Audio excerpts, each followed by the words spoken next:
Bom dia, irmãos. Bom dia. Muito obrigado, me senti melhor. É um privilégio, um prazer estar com os irmãos. Ontem nós começamos a aprender a cantar mais um cântico. Já estamos aprendendo cânticos tão preciosos. O irmão Ney está relembrando para nós o cântico tão maravilhoso que a igreja por muito tempo tem cantado. Ontem nós começamos a aprender o cântico Caminhando Vou para Alcançar, não é verdade?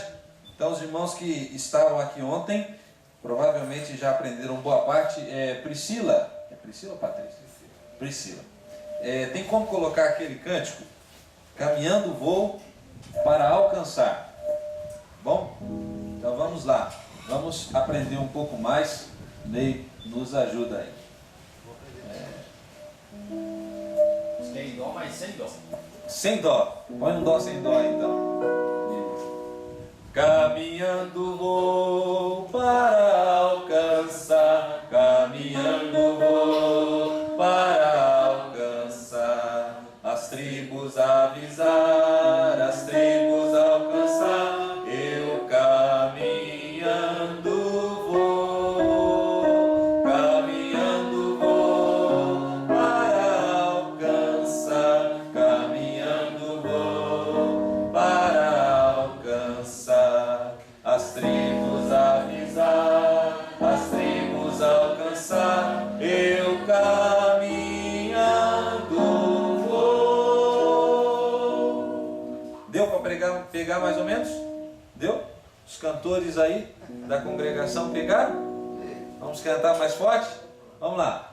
Caminhando vou para alcançar, caminhando vou para alcançar. As tribos avisar, as tribos alcançar. Eu caminhando vou, caminhando vou para alcançar, caminhando vou para alcançar.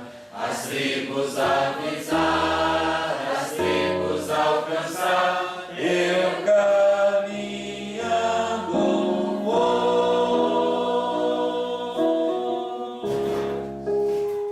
Ensinar para vocês é fácil demais. Aprenderam rapidinho. Muito bem. Que esta de fato seja a oração do nosso coração ao nosso Deus. Lucas, capítulo 24. Evangelho que Lucas escreveu. Capítulo 24, versículos 45 a 47. Diz o seguinte: Então lhes abriu o entendimento, para compreenderem as Escrituras. E lhes disse: Assim está escrito, que o Cristo havia de padecer e ressuscitar dentre os mortos no terceiro dia, em que seu nome se pregasse arrependimento para a remissão de pecados a todas as nações, começando de Jerusalém. Vós sois testemunhas destas coisas, acrescentando, versículo 48. Atos, capítulo 1. Atos dos Apóstolos, também escrito por Lucas, capítulo 1, versículos de 1 até o versículo 9. Diz o seguinte: Escrevi o primeiro livro, ó Teófilo, relatando as coisas que Jesus começou a fazer e a ensinar, até o dia em que, depois de haver dado mandamentos por intermédio do Espírito Santo aos apóstolos que escolhera, foi elevado às alturas. E estes também, depois de ter padecido, se apresentou vivo, com muitas provas incontestáveis, aparecendo-lhes durante 40 dias e falando das coisas concernentes ao reino de Deus. E comendo com eles, determinou-lhes que não se ausentassem de Jerusalém, mas que esperassem a promessa do Pai, a qual disse ele: de mim ouvistes. Porque João, na verdade, batizou com água, mas vós sereis batizados com o Espírito Santo. não muitos depois destes dias. Então, os que estavam reunidos lhe perguntaram: Senhor, será que é este o tempo em que restaures o reino de Israel? Respondeu-lhes: não vos compete conhecer tempos ou épocas que o Pai reservou pela sua exclusiva autoridade, mas recebereis poder ao descer sobre vós o Espírito Santo, e sereis minhas testemunhas tanto em Jerusalém como em toda a Judéia e Samaria e até aos confins da terra. Dita essas palavras, foi Jesus elevado às alturas, à vista deles, e uma nuvem o encobriu dos seus olhos. Vamos orar mais uma vez. Santo Deus e Pai, nós damos graças ao Senhor, porque o Senhor tem nos dado esta rica bênção de estarmos aqui, ó Deus, como um pequeno corpo, parte do Teu corpo, ó Deus, com o intuito de bendizer o nome do Senhor, de Te conhecer mais, de consagrarmos nossas vidas ao Senhor e de entendermos os Teus preceitos através da Tua palavra. Ó Deus, nós sabemos que ela é a luz para os nossos pés, nós não queremos andar em caminhos errados. Ó Deus, ilumina os nossos passos, esclareça as nossas mentes. Nós estamos, ó Pai, mais uma vez diante deste texto da Tua Escritura. Ajude-nos, ó Deus, a compreender aquilo que o Senhor deseja nos ensinar através desta porção da Tua palavra. Nós clamamos ao Senhor por esta bênção, no nome bendito e precioso de Cristo Jesus. Amém. Muito bem. Irmãos, ontem nós começamos a falar sobre o tema missões como a razão da existência da igreja. E nós lemos exatamente o texto que lemos hoje. Nós começamos exatamente do começo. Porque para falar sobre algo que é a raiz ou a razão da igreja, é necessário que nós entendamos a sua constituição. E quando nós começamos a fazer isso, nós passamos a entender que este assunto que estamos tratando não foi simplesmente uma ordem que o Senhor ou os apóstolos deixaram para a igreja do Senhor, mas ela nasceu, o berço da igreja foi esse berço missionário. E nós lemos aqui o primeiro registro da igreja, a primeira igreja nascendo, a primeira igreja reunida, o Senhor Jesus aparecendo para a primeira igreja, o primeiro sermão pregado para a igreja, a primeira ordem dada para a igreja, o primeiro ensinamento bíblico doutrinário para a igreja. O Senhor Jesus disse: eu sofri, padeci, ressuscitei. Isso deveria acontecer, estava escrito em todo o Antigo Testamento. E agora essa mensagem deve ser proclamada a todas as nações. E logo depois disso, ele subiu aos céus. É interessante estudarmos este tema ao qual nós nos propomos quando falamos sobre missões, porque quando nós falamos sobre isso, nós não estamos falando, este rótulo, na verdade, poderíamos dizer assim, falar sobre missões, não é um assunto que se encaixa dentro de uma gaveta do nosso compêndio doutrinário, ou teológico, poderíamos dizer assim.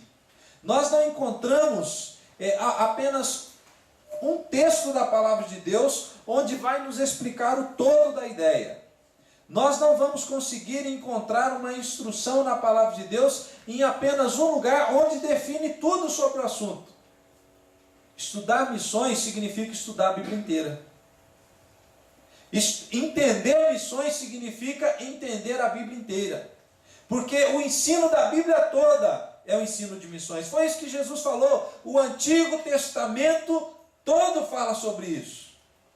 Foi isso que ele falou para os discípulos naquela primeira igreja, naquela primeira reunião. A lei, Moisés, os profetas e os salmos, todos eles falaram a mesma coisa. Cristo padeceria, ressuscitaria e o meu evangelho deveria ser proclamado para todas as nações. E aí nós vemos então o Novo Testamento sendo escrito e anunciando estas coisas que o Senhor Jesus ensinou lá no início. Entender sobre missões significa entender a Bíblia toda. É a história toda. É entender a ação de Deus. É entender a história por completo. Estudar missões é conhecer o caráter de Deus. É conhecer o caráter de Deus. E eu gostaria que nós pensássemos nesta manhã, continuando o texto em que nós demos início na noite anterior, falando sobre missões como uma tarefa sublime. É uma tarefa sublime. Dentro da razão da sua existência, ontem nós falamos sobre o berço da primeira igreja. Hoje nós gostaríamos de falar sobre a sublime tarefa da igreja, usando o desenvolver da primeira igreja. Usando o desenvolver da primeira igreja. Irmãos, é sublime mesmo. Nós temos algo sublime diante de nós. A tarefa que o Senhor deu para a sua igreja é uma tarefa sublime. E nós percebemos isso e queremos estudar isso, porque como nós já acabamos de falar, a história toda das Escrituras resume-se neste rótulo que foi criado, chamado missões. De maneira que a igreja, ou missões, está num nível, podemos dizer assim, acima da igreja. Passa por cima dos planos de Deus em relação à igreja. Passa por cima. Porque a igreja, ela não foi o ponto de partida. O Senhor Jesus ali com aquelas pessoas, com as Marias, como foi falado ontem, aquelas mulheres, os 2 discípulos do caminho de Emaús, os 11 apóstolos, Jesus, quando ele se reúne com aquelas pessoas e dá a ordem de pregar o Evangelho, ele não está dizendo que ali está começando o mover missionário, é muito pelo contrário. Esse mover missionário já existia há muitos e muitos e muitos séculos antes da igreja nascer. A igreja ela não é o ponto de partida da missão de Deus. A missão ela não é o início, ela não é o starter do mundo conhecer a glória de Deus. Ela é a ferramenta de Deus. A igreja também não é o alvo das missões, ela é a ferramenta para se realizar a obra missionária. Eu disse que missões é um rótulo, porque os irmãos vão perceber uma coisa comigo, os estudiosos da palavra aí. Você não vai encontrar a palavra missões na Bíblia. Você não encontra. Em nenhum lugar da Bíblia, em nenhum lugar das Escrituras, a palavra missões. Né? Isso não significa que o conceito não é bíblico. Este rótulo que foi dado para missões aconteceu da seguinte maneira. As pessoas começaram a estudar a palavra de Deus, principalmente nos anos posteriores à conclusão do Novo Testamento também. Agora a igreja possuía Antigo Testamento, Novo Testamento, e quando os estudiosos da palavra, os mestres da palavra, aprendendo com o Espírito e estudando a palavra, perceberam uma coisa: existe um assunto, existe um aspecto, existe um conceito que começa lá em Gênesis capítulo 1 e só termina no Apocalipse.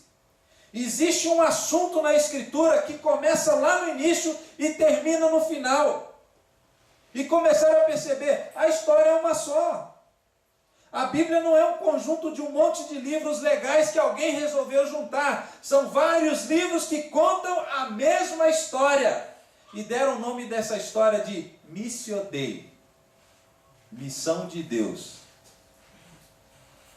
É uma história só.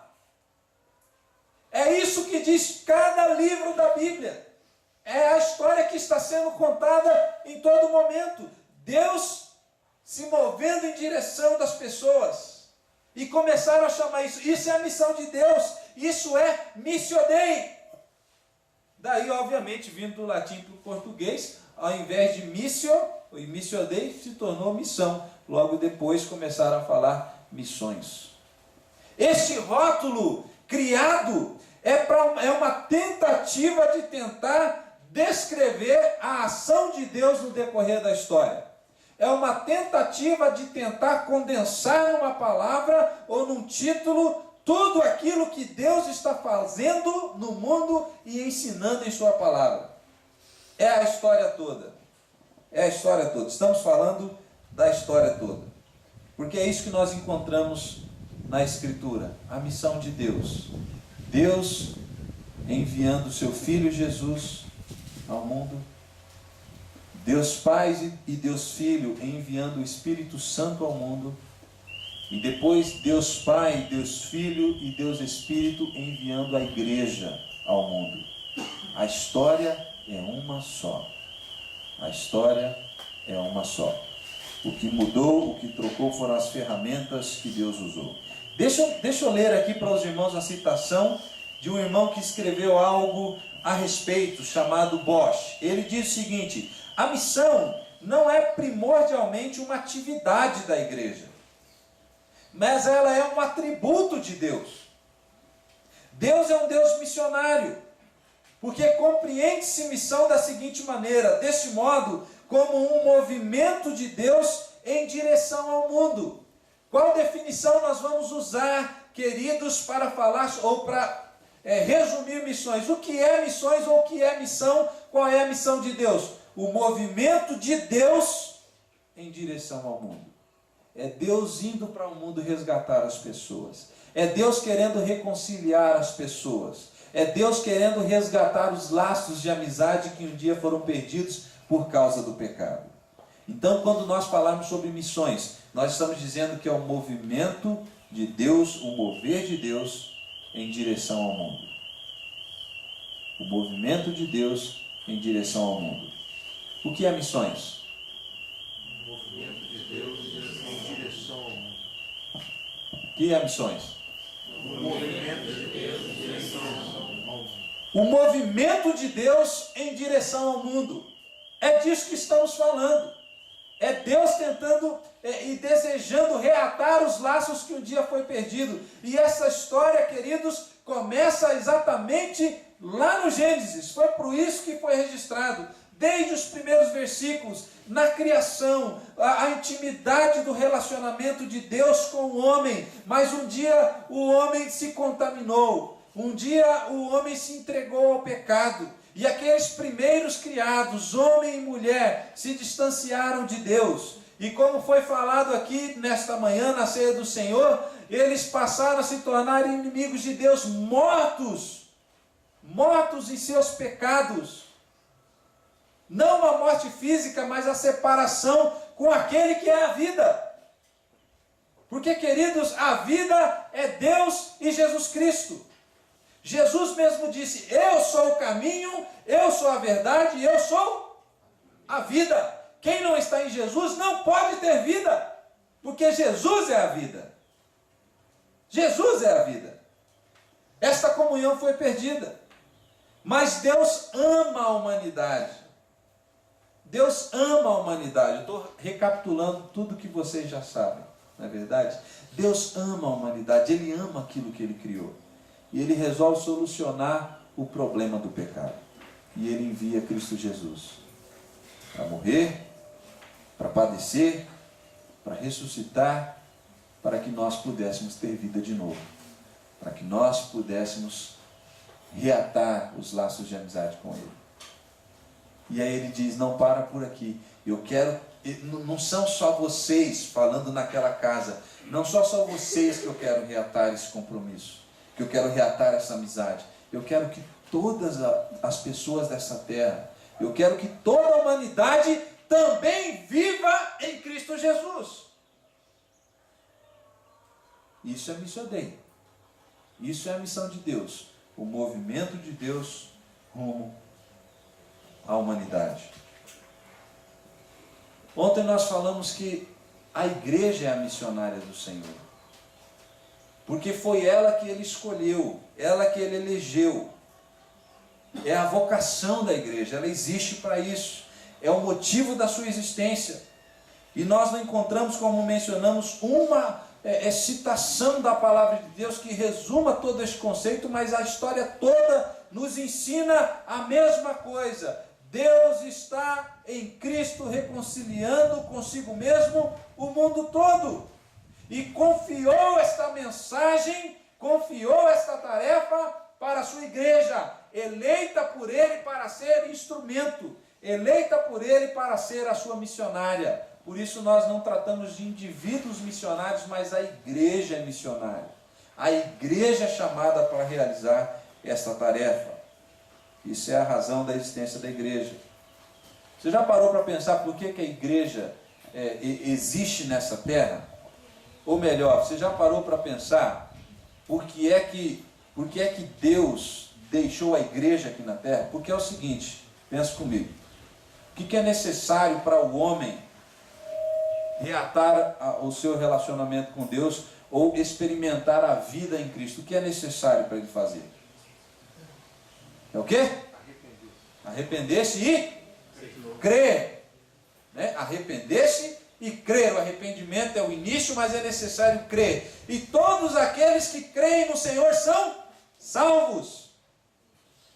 São salvos.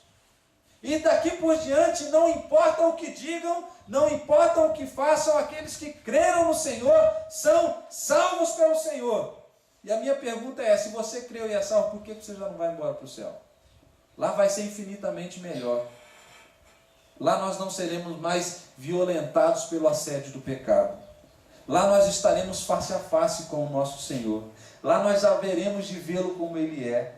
Lá não haverá mais choro, não haverá mais pranto, nem lágrima, porque o próprio Senhor vai enxugar do rosto toda lágrima. Lá não haverá mais a presença do pecado, nem todas as mazelas que nós vivemos neste mundo caído. Vai ser muito melhor, de maneira que o apóstolo Paulo chegou a dizer, gente, se eu morrer, vai ser lucro para mim. Eu vou estar infinitamente melhor. E todos aqueles que já foram para o gozo eterno estão infinitamente melhor do que nós. E a minha pergunta é, se lá é melhor, o que você está fazendo aqui? Se lá é melhor, por que o Senhor deixou a sua igreja aqui? Porque Ele quer que todas as nações conheçam a sua glória. Foi isso que ele falou, foi isso que Pedro falou, inspirado pelo Espírito Santo. E ali ele vai fazendo uma analogia com o Israel de Deus, porque ele diz, olha, vocês são a geração eleita. Lembra? Pedro falando, vocês são a geração eleita, vocês são sacerdócio real, vocês são o povo escolhido de Deus. Quer trocar, irmão? Está ciscando para lá e para cá, ali eu já imaginei que ele queria trocar. Vocês são geração eleita, vocês são povo escolhido de Deus, vocês são sacerdócio real, vocês são pessoas compradas por preço. E ele vai fazendo essas analogias, porque tudo isso foi o povo de Israel. O povo de Israel era a geração eleita, o povo eleito. O povo de Israel é que era o sacerdócio. O povo de Israel é que era propriedade exclusiva e peculiar do Senhor. E agora ele diz, olha, vocês são, a igreja é. E ele termina o versículo dizendo, vocês são geração eleita, sacerdócio real, nação santa, povo de propriedade exclusiva de Deus. Para quê?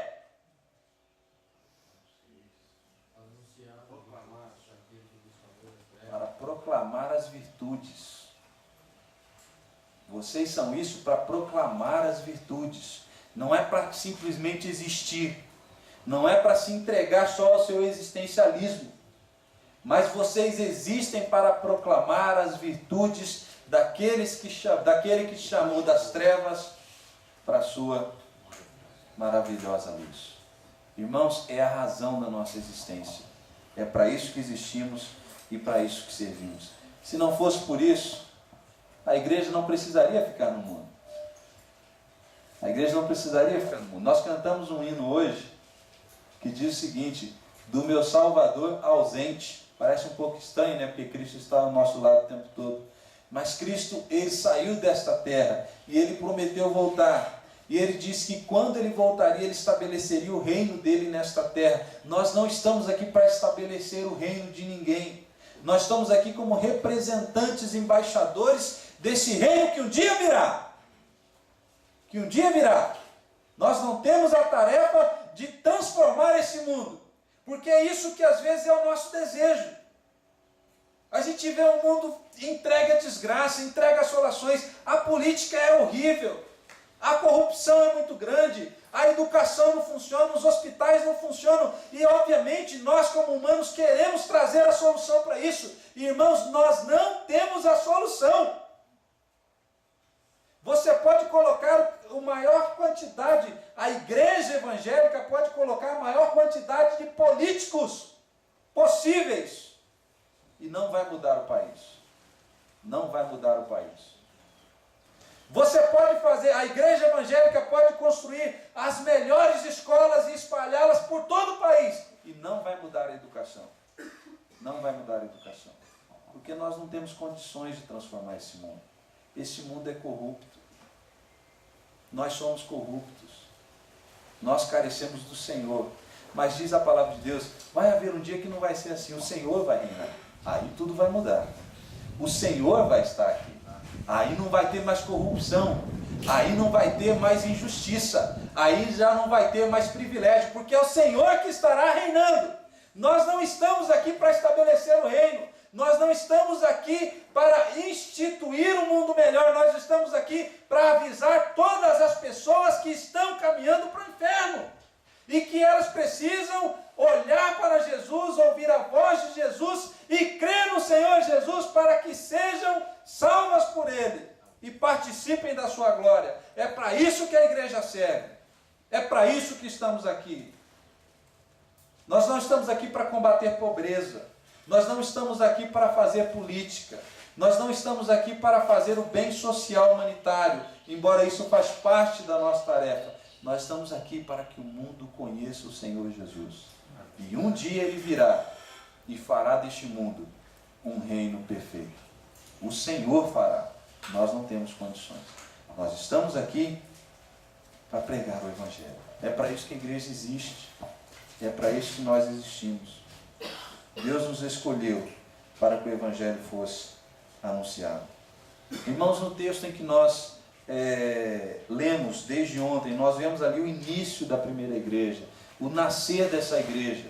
E eu gostaria que nós continuássemos olhando algumas particularidades deste texto para encontrar aqui o desenvolver desse contexto, dessa ideia missionária na primeira igreja. E deixe-me falar ou esclarecer uma coisa. Eu tenho tido ultimamente a preferência por usar primeira igreja ao invés de igreja primitiva. No final das contas é a mesma coisa. Igreja primitiva é a primeira igreja. O problema é que na nossa língua primitivo significa primeiro, mas significa outras coisas também. Primitivo significa arcaico. Primitivo significa obsoleto. Primitivo significa algo que já foi, algo antiquado e ultrapassado. E eu não quero chamar aquela primeira igreja de ultrapassada. Eu não quero chamar essa igreja de antiquado e obsoleto. Aqui nós temos o registro de um modelo de como devemos ser, de como a igreja deve ser. Porque até aqui ela está sendo orientada pelo Senhor Jesus. Na verdade, esse início da igreja, o próprio Senhor Jesus está mandando, o próprio Senhor Jesus está comissionando, o próprio Senhor Jesus está ensinando. O governo da igreja aqui está sob poderio do Senhor Jesus, neste momento. Então ela não é obsoleta, ela não está em desuso, ela não é ultrapassada. Ela é o que há de mais moderno para nos guiar no mundo em que vivemos. Eu não sei se os irmãos perceberam ontem, quando eu li o versículo 49 de Lucas, capítulo 24. Vamos voltar um pouquinho lá para Lucas, capítulo 24. Lucas 24, 49 diz o seguinte.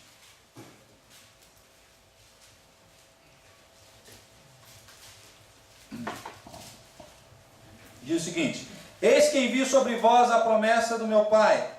Permanecei, pois, na cidade, até que do alto sejais revestidos de poder. E também nós vemos este mesmo versículo escrito em Atos, capítulo 1. E ontem, quando eu li esse versículo, disse que a ordem do Senhor foi: vocês vão anunciar o Evangelho, mas não saiam de Jerusalém. E propositalmente quis enfatizar isso. Falei 3 vezes. Não saiam de Jerusalém. Não saiam de Jerusalém. Foi isso que o Senhor disse para a sua igreja. Vocês vão, Vocês estão sendo comissionados. Vocês são testemunhas dessas coisas. São vocês que vão alcançar o mundo com o Evangelho, mas não saiam de Jerusalém. Não saiam de Jerusalém. O Senhor deu uma ordem para ficar. A primeira ordem que o Senhor deu, depois de comissioná-los, foi: fique aqui, não saia daqui. Não saia deste lugar. O Senhor mandou ficar. E eu gostaria que nós pensássemos um pouquinho sobre isso, e aí nós vamos construir uma ideia sobre isso, sobre Jerusalém. Vamos pensar um pouquinho na Jerusalém. E a pergunta que eu faço é o seguinte: o Senhor Jesus mandou ficar em Jerusalém. Até quando? Até quando? Ele mandou ficar em Jerusalém, não foi isso? Não saiam da cidade. Até quando? Até que fossem revestidos de poder.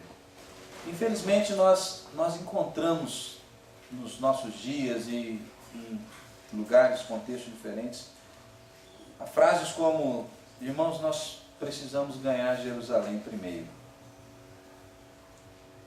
para depois irmos para os confins da terra. Em Jerusalém tem muita necessidade, e por causa disso nós não podemos sair para Samaria ou para qualquer outro lugar antes de alcançarmos Jerusalém. E por causa desta ideia, ou por causa desta interpretação, algumas outras frases surgem. Como é que você pode querer alcançar outra nação se aqui na sua cidade tem tantas pessoas? Como é que você pode querer ir para outro lugar, pregar o Evangelho para outras pessoas, se a sua família ainda não se converteu? Se a sua família ainda não é salva? Como é que você pode querer ir atrás de índios no meio da mata, de ribeirinhos, ou africanos, ou quilombolas, ou quem quer que seja, se há tantas crianças largadas nas ruas da nossa cidade? Queridos, todas essas frases eu já ouvi quando entendi que o Senhor está não me chamando para ser, me vocacionando para ser missionário. Tudo isso eu já ouvi. Como é que você pode abandonar tudo aqui, com tanta necessidade, com tanta coisa, e vai para outro lugar? Irmãos, eu gostaria de falar isso com muito respeito, porque eu tenho certeza e creio que a maior parte dos irmãos que usam essa lógica não fazem por maldade, mas por falta de conhecimento, e conhecimento da Escritura, por falta de conhecer a história toda, não por maldade, mas por falta de conhecimento. Mas é necessário explicarmos que este pensamento, irmãos, apesar de ser comum, é necessário entendermos que, além de não bíblico, ele ainda é antibíblico. Porque, ou seja, ele vai contra aquilo o que a própria palavra de Deus ensina sobre como deve ser a expansão do Evangelho. E geralmente, as pessoas que assim pensam são pessoas que não estão fazendo o que deveria ser feito. Não estão de fato pregando como enfatizam que deveria ser pregado dentro do seu próprio lugar. E por isso eu gostaria que nós lêssemos com atenção. Por que é que nós deveríamos ficar em Jerusalém? Eis que envio sobre vós a promessa do meu Pai, permanecei, pois, na cidade. Por que é que eles deveriam ficar naquela cidade? Será que o Senhor Jesus estava mandando ficar em Jerusalém porque em Jerusalém havia muitos descrentes na época e era um campo fértil para o Evangelho? Será que eles deveriam ficar na cidade de Jerusalém porque Deus elegeu aquela cidade para ser a primeira a ouvir do Evangelho ou a ser alcançada pelo Evangelho? Não! O Senhor nem está falando em si sobre a importância da cidade. Quando Jesus manda começar em Jerusalém, Ele não está dizendo que Jerusalém é a mais importante, que ela obtém a primazia, que ela é uma cidade especial e por isso deveria ouvir o Evangelho primeiro. Ele dá aqui um critério, na verdade, para a igreja. Vocês vão realizar a tarefa, mas não saiam daqui, porque o Espírito Santo ainda vai descer sobre vocês. É a continuação do versículo. Versículo 49. Permanecei, pois, na cidade, até que do alto sejais revestidos de poder. Aí nós encontramos Atos capítulo 1, versículo 8, nos falando a mesma coisa. Recebereis poder ao descer sobre vós o Espírito Santo. Esta era a promessa dele. Não está relacionado ao valor da cidade, mas aquilo que eles receberiam do Senhor. O critério para a realização da obra missionária é esta: tem que ser guiada pelo Espírito Santo. Tem que ser guiada pelo Espírito Santo, não de outra maneira. Feita pelo poder do Espírito Santo. Poder do Espírito Santo. Vocês vão, mas primeiro vocês precisam ser revestidos do poder. E poder do Espírito Santo. Irmãos, é incrível quando nós olhamos para a igreja do Senhor. A igreja nasceu com o próprio Senhor Jesus Cristo. Ele conduziu a igreja. Ele conduziu a igreja. Deu o primeiro ensino, deu a primeira ordem, deu a primeira comissão. O Senhor Jesus conduziu a igreja. Ele falou, eu estou saindo, eu estou voltando para os céus, mas não saiam daqui porque o Espírito Santo vai descer. Aí vocês vão continuar fazendo. Ele nunca deixou nas nossas mãos a igreja. Ele nunca, a Trindade, Deus Pai, Filho e Espírito Santo, nunca confiou o movimento da igreja nas nossas mãos. Primeiro começou com Jesus e ele disse, olha, o Espírito vai vir. E aí vocês vão continuar e vocês vão realizar. A obra é do Espírito, o poder é do Espírito. Imagina só, queridos, como seria o desenvolvimento da igreja se estivesse por nossa conta, se nós é que tivéssemos fazer com o nosso próprio poder, com a nossa própria qualificação, com as nossas próprias ideias. Bom, nós devemos ir para todas as nações. Jesus falou lá, ele disse que era para isso que a igreja existiu. Nós precisamos falar para todas as nações, mas nós vamos falar o quê? Nós vamos usar qual texto bíblico? E nós vamos começar por onde? Jerusalém, mas Jerusalém é muito grande. Por onde nós vamos começar? Como é que nós pregaremos? Nós vamos pregar nas praças ou vocês acham melhor irmos para a periferia? Vamos pregar para os ricos ou vamos pregar para os pobres? Nós vamos pregar todo mundo junto ou cada um vai para um lugar? Como é que isso vai acontecer? O Senhor veio aqui e falou, vocês devem pregar, mas como é que se faz isso? Como é que se prega? Como é que se faz, realiza missões? Para quem é que nós vamos pregar? Como é que nós vamos dividir? Que estratégia nós vamos usar? Vamos pregar para crianças ou para adultos? Quem deve ser o primeiro a receber o Evangelho? Essas são perguntas que surgem da nossa mente humana. E Jesus diz, olha, não está com vocês não. Esperem o poder do Espírito Santo. Esperem que o Espírito Santo vai revestir o poder e ele vai orientar. Porque o próprio Senhor Jesus, no Evangelho de João, explicou sobre isso. Que o próprio Espírito Santo do Senhor nos ensinaria todas as coisas, nos faria lembrar de todas as coisas e nos guiaria em todas as coisas. O que o Senhor Jesus está dizendo aqui é que nós não temos condições como igreja de até mesmo existir. Não temos.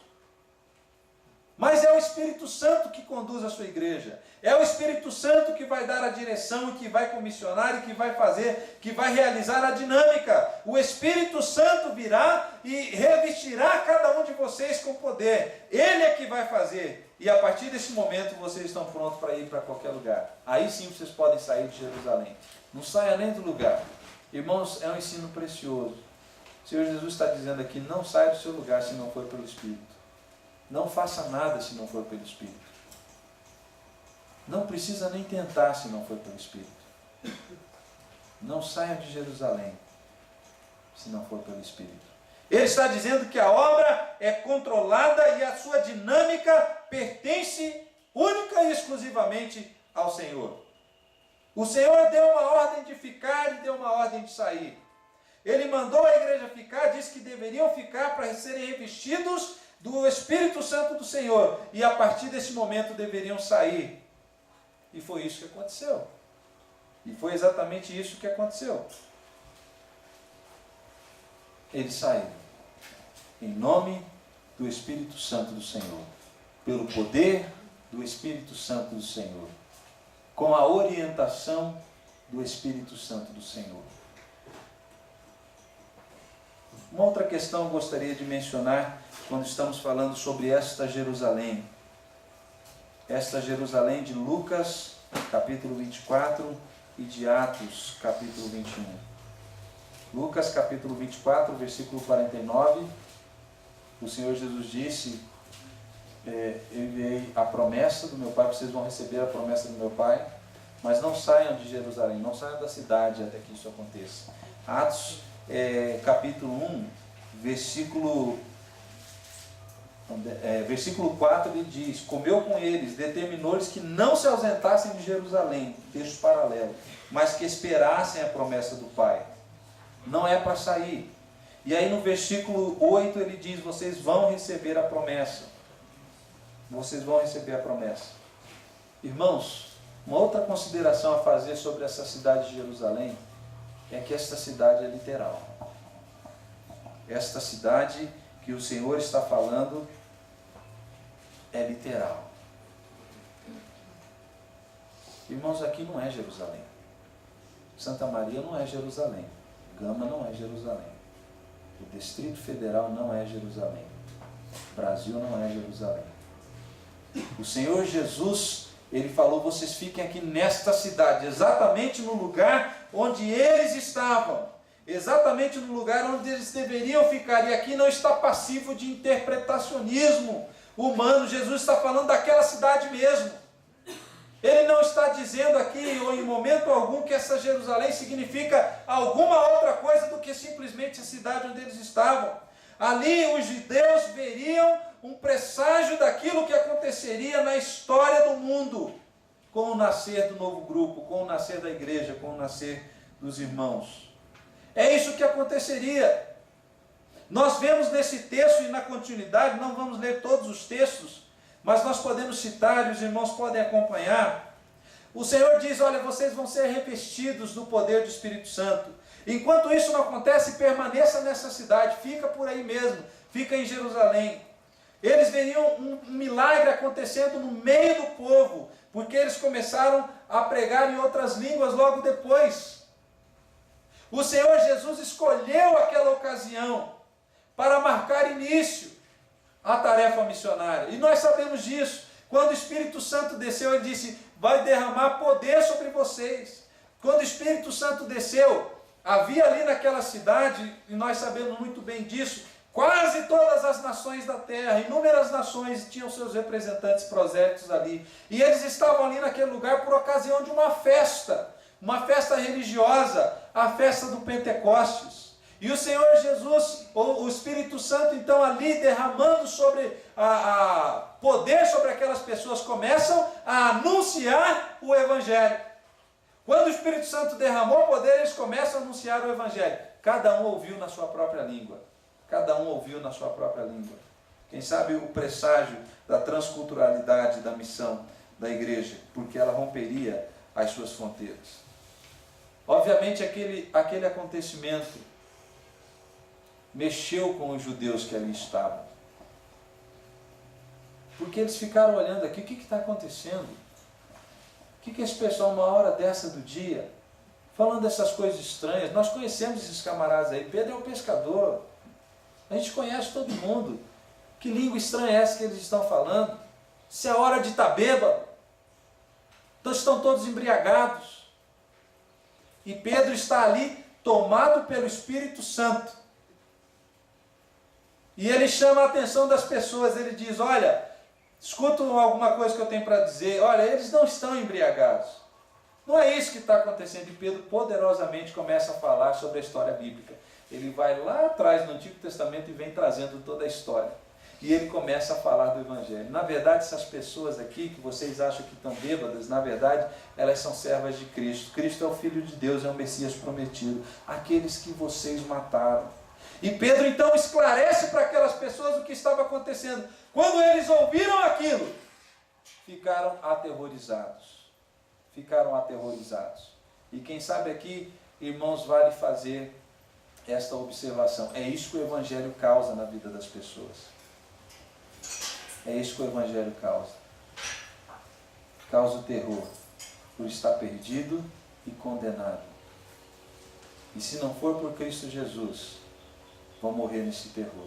E as pessoas ficaram então apavoradas, dizendo: e agora o que nós vamos fazer? Nós matamos justamente o Cristo, o Messias, nós estamos perdidos. Aí Pedro: não, calma lá, agora eu vou explicar a boa parte para vocês. Eu vou contar a boa notícia, as boas novas, eu vou dizer o Evangelho para vocês. A salvação está disponível até para vocês que o mataram. E ali 3.000 pessoas se rendem aos pés do Senhor. Missões. Começa na igreja através do Espírito Santo. Muitos se renderam, a igreja começou a crescer numa proporção gigantesca. Numa só pregação, 3.000 pessoas se juntou, aquele mais ou menos 120 pessoas que já estavam reunidas. Já um grupo grande, uma mega igreja, quem sabe diríamos nos nossos dias, um grupo grande já apareceu e o Evangelho começou a ser pregado e continuava sendo pregado. Atos capítulo 5, versículo 14, a gente vê sobre isso. A igreja cresceu demais e o Evangelho estava sendo pregado. O Espírito Santo estava coordenando as coisas. E no decorrer nós vamos ver que a igreja começou a crescer demais, começou a ter gente demais. E onde tem muita gente começa a acontecer o quê? Então, com coragem de falar, né?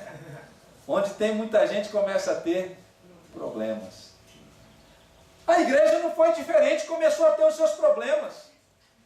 Ananias e Safira foi o primeiro problema da igreja. A igreja começou a ter os seus problemas, mas a palavra continuava sendo anunciada. Os problemas eram tratados, mas a palavra continuava a ser pregada. Atos capítulo 5, logo nos primeiros versículos, 1 e 2, nós lemos sobre isso.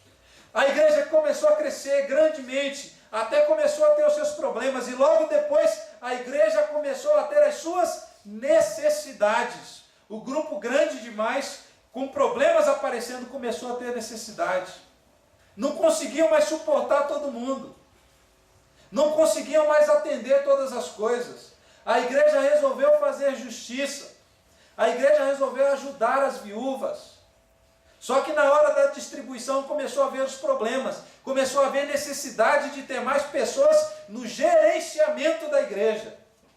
E aí foram falar com os apóstolos: olha, nós estamos aqui, a igreja está cheia de necessidade, esse montão de pessoas, tem que pegar esse dinheiro que a igreja arrecada, tem que distribuir certinho, mas aí já começou a ter panelinha, eles estão dando só para essas viúvas, as helênicas estão faltando com elas. Já começou a ter as necessidades, nós precisamos de mais coisas.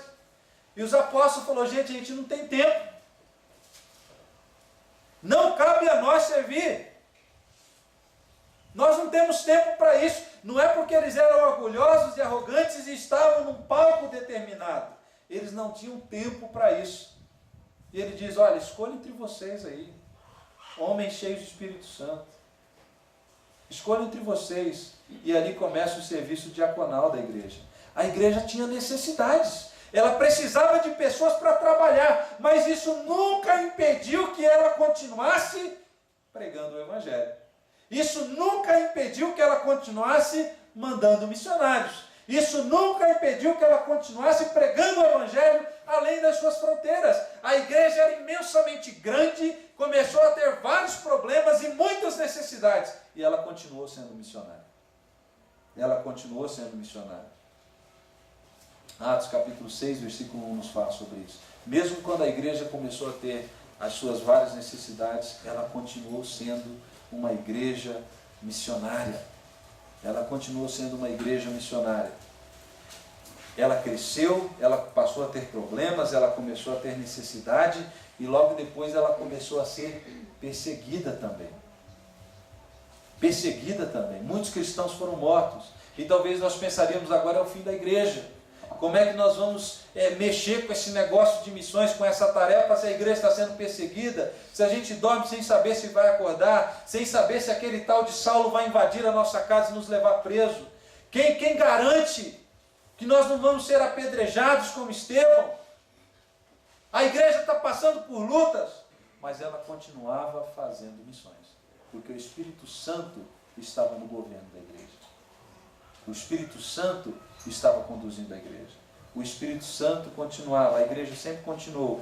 Mesmo em meio às suas necessidades, mesmo em meio à perseguição, mesmo em meio aos problemas e até mesmo em meio ao tamanho que ela tinha, nunca deixou de realizar a tarefa missionária. Porque essas são as principais das nossas desculpas atuais. Porque nós somos assim. Nós somos igrejas que temos pessoas demais, com necessidades demais, com problemas demais.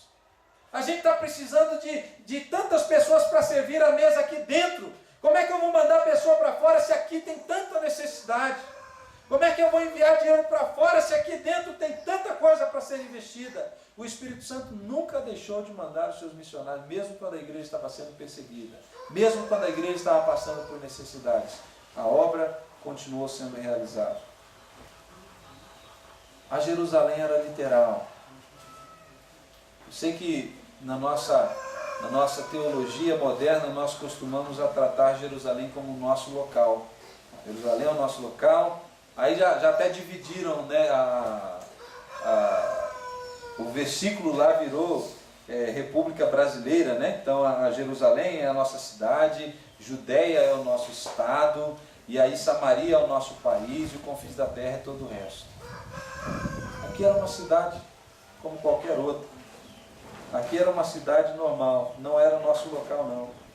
E queridos, se esta ideia de que Jerusalém devesse ser alcançada primeira fosse verdadeira, a história seria outra. A história bíblica seria outra. A igreja estava crescendo de uma maneira gigantesca. Daí o Espírito Santo chama Filipe para a obra. É o Espírito Santo que chama. É necessário estudar aí Atos, os primeiros capítulos. É o Espírito Santo quem chama, quem vocaciona. O Espírito Santo vocaciona Filipe para ser um missionário. Só que não lá em Jerusalém, fora de Jerusalém, em outro lugar. Não lá. O Espírito Santo colocou no coração de Filipe um ardente desejo de entregar a sua vida para ser servo de Deus, mas não em Jerusalém, lá fora. E se essa ideia de que Jerusalém precisa ser alcançada primeiro fosse verdadeira, os apóstolos diriam para Filipe: Filipe, você não pode ir. Você não escutou Jesus falando? Você tem que ficar aqui, rapaz. Tem muito trabalho para ser feito aqui. Jerusalém não foi alcançada ainda. Você é peça importante, nós precisamos de você aqui na nossa congregação. Você é uma peça fundamental, precisamos de você. Se isso fosse feito, os samaritanos não teriam ouvido o Evangelho. Como registra Atos capítulo 8, versículo 5. Que no meio de tudo que estava acontecendo em Jerusalém, o Espírito Santo separou Filipe para ir para Samaria. Mas aí a igreja não concordava com Filipe. E aí, passando o tempo, Filipe volta a falar lá com a liderança, com os apóstolos, com as pessoas todas lá, dizendo: olha, eu tenho sentido que o Espírito Santo está me chamando, está me vocacionando para ser missionário fora. E eu tenho sentido no coração que eu devo ir ser um missionário lá na faixa de Gaza, lá naquele deserto. E aí a igreja talvez falaria para ele: mas Filipe, nós já conversamos sobre isso, Filipe. Você agora é diácono. Dentre os diáconos que foram eleitos, Filipe foi eleito diácono também. Você está aqui para servir as mesas, rapaz. Tem muito trabalho aqui para fazer. A igreja está cheia de necessidades. Tem muita coisa para fazer por aqui mesmo. Tanta casa para visitar, tantos irmãos doentes, tanta coisa para fazer. A igreja está muito grande, cheia de necessidades. Nós precisamos de força humana. Nós precisamos de você aqui. O que você vai fazer lá naquele deserto? Pensa bem, rapaz. Aquele deserto de Gaza lá não passa quase ninguém por lá, ninguém mora lá. É um lugar deserto. De vez em quando uma pessoa, um viajante ou outro passa, nem tem tempo de você falar com ele. Enquanto que aqui em Jerusalém está cheio de gente. O que você acha mais justo? O que é mais estratégico? Ficar em Jerusalém, que está cheio de gente, está crescendo, ou ir para um deserto onde uma ou outra pessoa irá se converter? Pensa bem, Filipe. Se isso fosse feito, aquele eunuco não teria ouvido o Evangelho. Aquele eunuco de Atos capítulo 8, versículo 26, não teria ouvido o Evangelho. Porque a igreja não quis sair de Jerusalém. Algum tempo depois, Filipe volta. Esse Filipe é terrível. Algum tempo depois, o Filipe voltaria. Irmãos, eu estou sentindo que Deus está me vocacionando para ser um missionário. Mas não é aqui em Jerusalém. Eu gostaria de ir para outro lugar. E aí todo mundo já conhecendo Filipe e os seus sonhos, dizia: Filipe, para com isso. Você vai ficar aqui. Nós não vamos sair de Jerusalém, não. Enquanto não alcançarmos Jerusalém, ninguém sai daqui. Tem muita coisa para ser feita aqui, rapaz. Muita necessidade para ser feita aqui. Muita necessidade aqui. Se isso acontecesse, os moradores de Azoto não ouviriam o Evangelho. Porque Atos capítulo 8, versículo 40 diz que o Espírito Santo levou Filipe até Azoto e as pessoas daquela cidade conheceram o Evangelho. Depois o Espírito Santo levou Filipe para Cesareia e lá ouviu o Evangelho. Irmãos, essa é a dinâmica do Espírito Santo. É assim que a igreja funciona. A igreja em si é a igreja missionária. O Senhor tem colocado a sua igreja onde lhe apraz, onde lhe convém, mas Ele tem sempre vocacionado as pessoas para que realizem essa obra. E não há desculpas para a igreja do Senhor não realizar essa obra. Não há desculpas. A primeira igreja nos dá exemplo disso. Era grande demais, tinha problemas demais, tinha muitas necessidades e até perseguições passaram a ter. Isso nunca os impediu de cumprir a missão do Senhor. É isso que aprendemos sobre igreja. Irmãos, se esta ideia de alcançar o nosso local primeiro fosse determinante na obra missionária, nós teríamos mais agravantes. Porque não haveria salvos em toda a Palestina. Se aquela igreja resolvesse ficar em Jerusalém por causa das suas necessidades, a Ásia não teria conhecido o Evangelho. Se aquela igreja resolvesse ficar em Jerusalém porque tinha muito trabalho a ser feito, muita perseguição, muita coisa, muita mão de obra, muito trabalho, o Evangelho não teria chegado a Roma, não teria chegado à Itália, não teria chegado à Europa, não teria chegado nas Américas, não teria chegado ao Brasil, não teria chegado ao Distrito Federal. Não teria chegado. Porque Jerusalém não foi toda alcançada até os dias de hoje. É um campo missionário como qualquer outra cidade no mundo. Não foi alcançado até os dias de hoje. Nós estaríamos num fim trágico se a igreja do Senhor sempre pensasse nas suas próprias necessidades. E isso mexe, queridos, um pouquinho comigo, quando nós pensamos um pouquinho sobre sobre o mover missionário. Como eu mencionei ontem, nós somos frutos de trabalho missionário.